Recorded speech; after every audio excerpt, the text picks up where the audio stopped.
Welcome to the Football Film Room Show. I'm Nick Kehoe, and we've got another great episode for you today. Man, it has been a slow few weeks in the NFL world, hasn't it? Not a lot of news happens this time of year. This is that dead period between the NFL draft and June 1st when final round of transactions are made that kind of round out the offseason.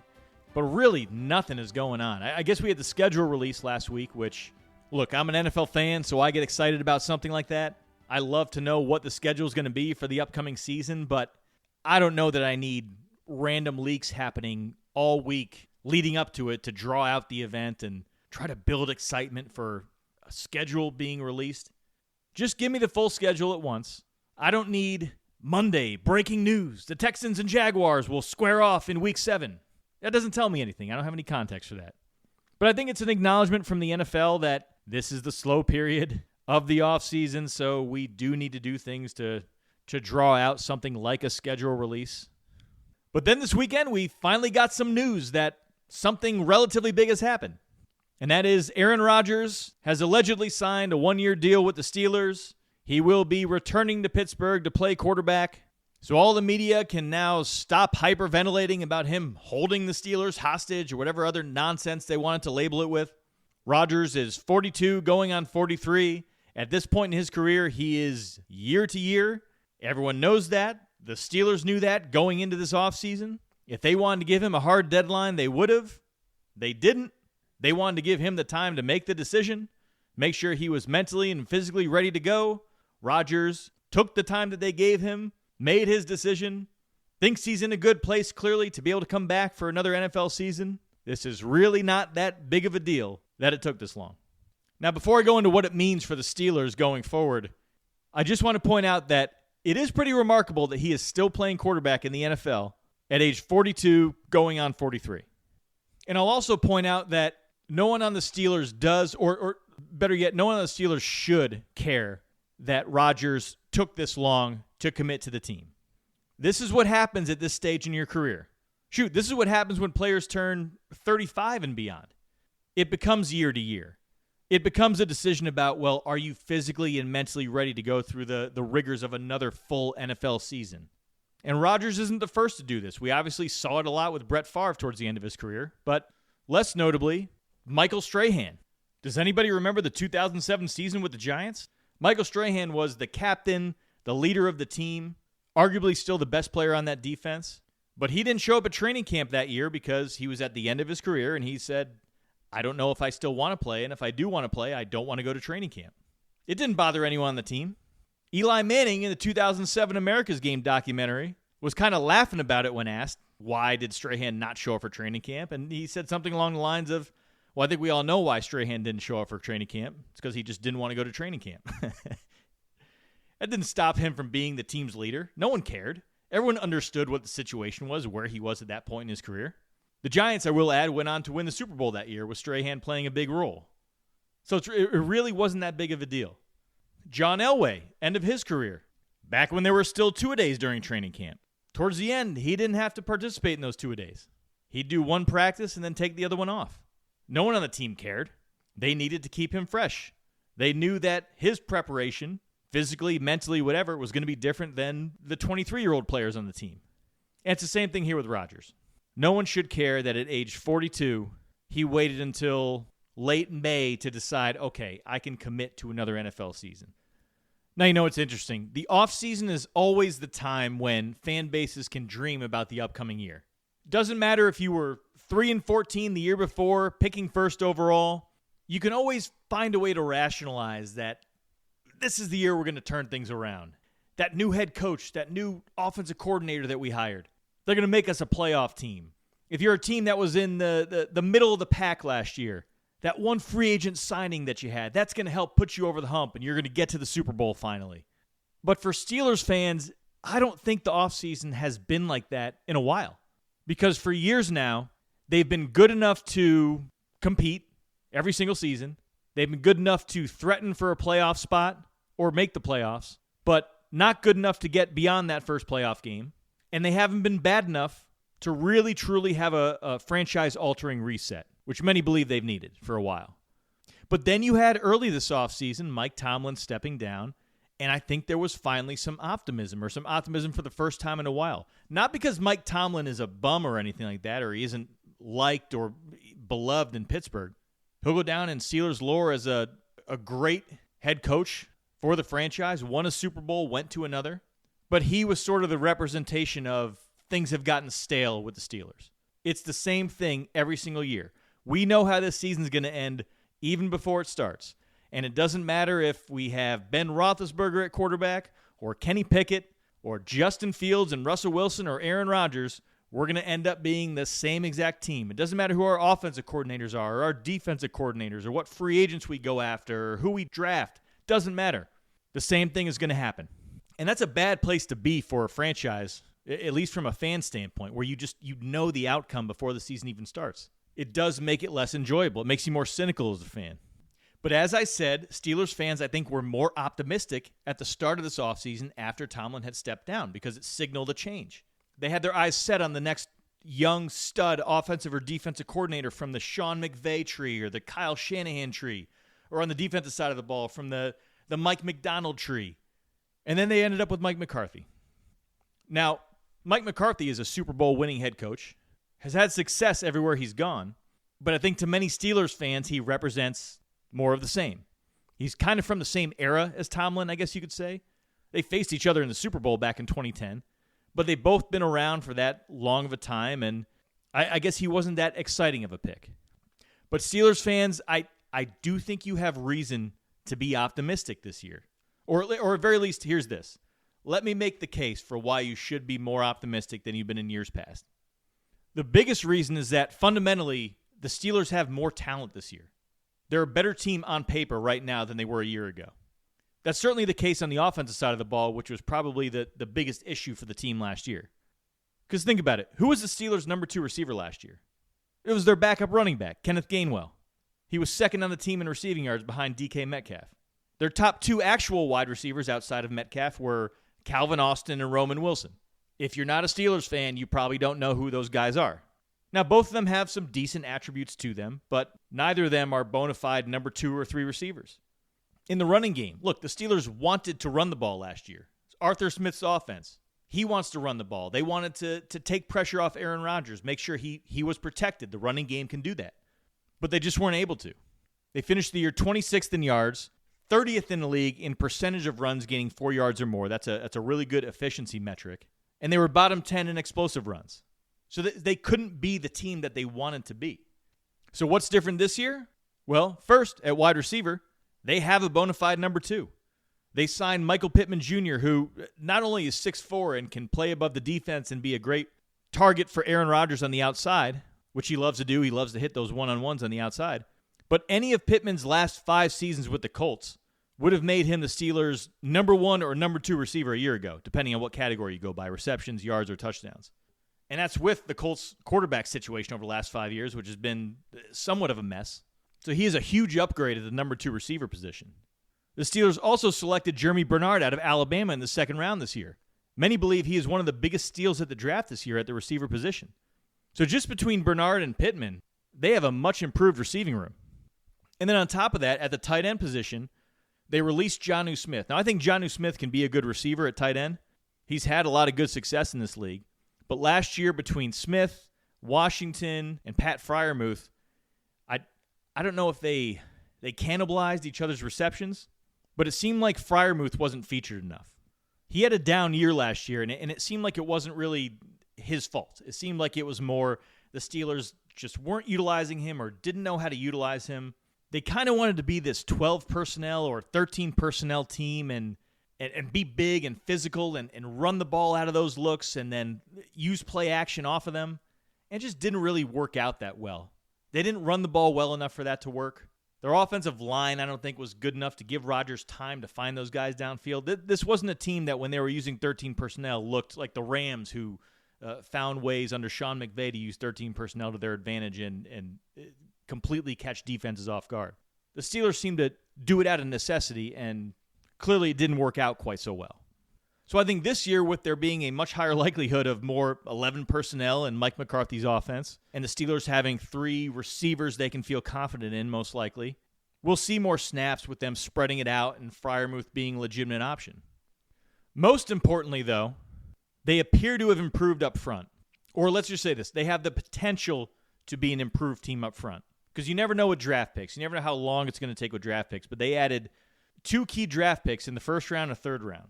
Maxie Hanachor out of Arizona State with the 21st overall pick, and Jennings Dunker out of Iowa in the third round. Both these guys are big mauler-type offensive linemen that will make them a more physical team in the run game, and more critically, could solidify the pass protection and keep Aaron Rodgers upright. Because this is the thing with Rodgers. It actually doesn't matter who he has at receiver as much as it matters who's blocking in front of him. At this stage in his career, he does not have the mobility he once did. He does not have the willingness to sit in the pocket and take hit after hit after hit while he's allowing plays to develop downfield or allowing route concepts to develop downfield. That's not a knock on his toughness or anything. He played through a broken wrist last year. He played through a myriad of injuries with the Jets the year before coming back from that Achilles injury. But the fact of the matter is he's 42. The same thing happened with Tom Brady. The same thing happened with pretty much every quarterback who played at this age or close to this age. There aren't many of them. But they don't want to be going to the park every Sunday and getting the crap kicked out of them. To them, there's a smarter way. Let's get rid of the ball quickly. Let's use our brain and our savviness at the line of scrimmage to understand what the defense is going to do, get the ball out of our hands, live to play another day. And that, at this point in Rodgers' career, is really the only drawback to his game, although it's a big drawback. It's a huge drawback. The way he plays every single week is determined by the pass rush. He can still throw it. He can still throw the absolute hell out of the ball. He made a bunch of wow throws last year. I think being one more year removed from the Achilles injury, he looked much more like the Aaron Rodgers of old in terms of just the pure act of throwing the football, his accuracy, his touch, making long handoffs downfield. He looked back to normal last year. Really didn't miss many gimmies like he did the year before with the Jets, sort of uncharacteristically. And we know his arm strength is totally fine. He made a throw in Week 6 against the Bengals, a Hail Mary at the end of the game that was the longest throw, according to Next Gen Stats, since like 2017. So arm strength isn't an issue. The ability to throw the football isn't an issue. The issue with Rodgers is the way he manages the game in relation to the pass rush. If he's getting hit or he's playing against a team with a really good pass rush where he's sensing that he's going to get hit, and if he doesn't trust his offensive line, which he didn't last year in Pittsburgh and he didn't the year before with the Jets, and he had good reason not to for both those teams, if he doesn't trust his offensive line, if he doesn't trust he's going to have time, he's not going to hang in there and work those route concepts down the field at the intermediate level in the middle of the field. He's going to just look to get the ball out of his hands as quickly as possible. You saw a pretty egregious example of that in Week 17 last year when Steelers were playing against the Browns in Cleveland, a game they should have won, a team they were much better than. But the matchup where the Browns were favored was in the trenches with their pass rush versus the Steelers' protection. Rodgers was jittery that whole game, looking to get rid of the ball, wouldn't let anything develop, and the passing game suffered as a whole. And you saw that throughout much of the season. However, in those games where Rodgers did have time and where he knew he was going to have time, he played really well. His 2 best games of the season arguably came against the Ravens towards the end of the year, both when he had the broken wrist, so it wasn't a matter of being afraid of pain or not being tough or anything. But he knew against the Ravens, who had the 28th ranked pass rush in terms of pressure percentage, he knew he would have time. And as a result of that, he was able to push the ball down the field. And if you go through the Steelers' schedule from last year, the games where they played teams that did not have a good pass rush, he was a different quarterback. In fact, he played 6 games last year against teams with a pass rush in the bottom 10 in the league in terms of pressure percentage. In those games, he had a 105.6 passer rating. In his other 10 games, he had an 88.5 rating. And the biggest reason for that was yards per attempt. He was almost a full yard per attempt better in those 6 games against teams that didn't have a great pass rush than he was in the other 10 games. And that made the passing game better. He could attack downfield. They could stretch the defense. Then that would open things up underneath. But that's the way that Rodgers plays at this point in his career. So for the Steelers to have any success, they're going to have a really good offensive line. And they have the potential for that to happen based on who they selected in the draft this year. On top of that, Mike McCarthy might not have been the sexy pick for head coach, but everywhere he's gone as head coach, the quarterback and passing game have thrived. You can start back in 2006 with the Packers. That was the end of Brett Favre's career. Favre in 2005 had arguably the worst year of his career. McCarthy brought him back to some level of sensible football in his first year in 2006. And then 2007, Packers went to the NFC Championship game. Went 13-3. Favre had one of the best years of his career. Probably the best year, or arguably the best year since he won 3 MVPs from 95 to 97. Then Aaron Rodgers took over. Mike McCarthy is directly responsible for Aaron Rodgers developing as a quarterback and developing into a 4-time league MVP, Super Bowl champion, Super Bowl MVP. He deserves a lot of credit for that. He had Aaron Rodgers from the beginning.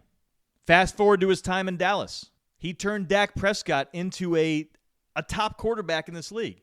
Maybe not top 5, but I think Prescott, he hovers around the 8 to 12 area. And before McCarthy went to Dallas, Dak was not really an advanced quarterback. He was very much a see-it-to-throw-it quarterback, meaning he didn't throw with a lot of anticipation. He needed the windows to be clearly defined, needed receivers to be open to throw the ball. And then as soon as McCarthy got there, Dak took off. I mean, he had 2 years where he was legitimately in the MVP discussion. But a big part of his game was he became much better at anticipating, which, again, you don't see very often in the NFL. You don't see a quarterback who can't really anticipate develop that ability over time and become really good at it. But Dak did, and you can draw a direct line from when McCarthy got to Dallas to Dak becoming a much better quarterback. So now that he's in Pittsburgh, there's no reason to believe that Rodgers won't play better than he did last year. And culture matters. Mike McCarthy, one of the big ways he's different than Mike Tomlin is that he's an offensive mind. So he's going to coach the game that way. He's going to manage the game that way. So if you're the Steelers, you've been mired in this mediocre, control the ball, eat up clock type of offense for a while now. McCarthy's going to be able to open some things up. Because he might not be Sean McVay at this point, might not be Kyle Shanahan, but as I said, everywhere he's gone, including recently, the offense has thrived, and specifically the passing game has thrived. And then on top of all that, the Steelers are going to have new scheme on defense with Patrick Graham as defensive coordinator. Added a couple of key players in the secondary. I think the issue with their defense last year and in the years past is just teams know what to expect. They've played the same way. Last year, they had a lot of issues when they tried to disguise. There were communication issues and blown coverages, and you saw a lot of sort of uncharacteristic issues last year, but they were still a talented group. With that same group returning, defense could be right back to being a top 10 unit. And I think the other reason for optimism is that the AFC is wide open this year. I think we all kind of realized that halfway through last year that the landscape of the AFC was changing just a little bit, but I expect that to continue this year. Many of the teams that have been the best in the league over the last 3-5 years, a lot of them are in transition. The Bills have a new head coach. The Ravens have a new head coach. The Chiefs have Patrick Mahomes coming back from a serious knee injury. Are those 3 teams going to be dominant like they were prior to last year? I don't know. I think it could still be wide open. How about the 2 best teams in the AFC last year, the Broncos and Patriots? Broncos have their third-year quarterback, Bo Nix, coming back from a serious foot injury. That means this whole offseason, instead of getting better, instead of working on the holes to his game, he's been rehabbing. Is he going to be able to hit the ground running this year? Broncos have a pretty tough schedule to start the year. Their first 6 games are brutal, I believe. Wouldn't be a surprise to see them start 3-3 or even 2-4. How about the Patriots? They have an actual NFL schedule this year. Got a lot of off-the-field issues taking place. They going to be a 14-3 team again?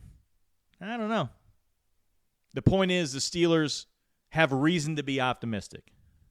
They're a better team. They'll be a different team. The opportunity is still there. And just think back to this time last year. Was anyone predicting the Patriots, who had been 4-13 the year before, to reach the Super Bowl? Even with that schedule? No one was thinking that. Did anyone think the Seahawks, who were 10-7 the year before and missed the playoffs, had any shot of winning the Super Bowl? Maybe a few did. But I'll tell you, the majority of fans and prognosticators and odds makers, they were not expecting a Seahawks-Patriots Super Bowl last year. And that's why the NFL is the best league on earth, because even though we've been through a little bit of a run where it's been the same team over and over, it was the Patriots for a while, then it was the Chiefs for a while, you still have those years every so often where a team can come out of nowhere, and even if they don't make the Super Bowl, they can make a deep playoff run that nobody was expecting. So I'm not going to predict that for the Steelers this year. I'm not going to say it's definitely going to happen, but I think you've got reason to look forward to the season in Pittsburgh. That's it for today's show. Thank you all for listening. As always, if you enjoyed this show, please be sure to like and subscribe on Apple, iTunes, Spotify, Substack, wherever you listen. Go check out footballfilmroom.com.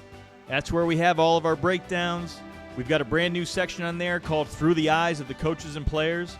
That's where I break down key plays from games using the All-22 and the actual words of players and coaches, talking about why they did, what they saw on the field, why they made the decisions that they made, the conversations that were happening on the sideline and in the huddle before the play. Some of my favorite breakdowns to do, so be sure to go check that out. But I think that's all I've got for you today, and I'll talk to you next time.